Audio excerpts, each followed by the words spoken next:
అనేది మేజరు మూడుసారి.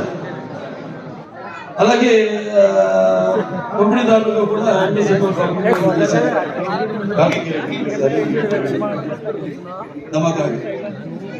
ఇవన్నీ చేశారు.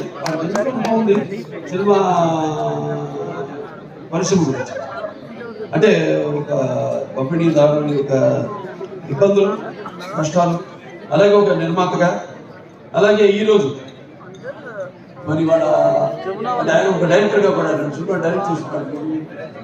సో అలా అన్ని కలబోసి వాళ్ళ ఒక సంస్థగా ఏర్పడి ఆర్ట్స్ సత్యభామ సినిమాని నిర్మించడం తప్పకుండా మరి వాడికి అనుభవం కాబట్టి తప్పకుండా అనుభవంతో పరిగణించి మన ఉగాది పచ్చలాగా అన్ని నవరసాలను అందరించి సినిమా తీసే ఉంటారు. డెఫినెట్ గా పిక్చర్ సినిమా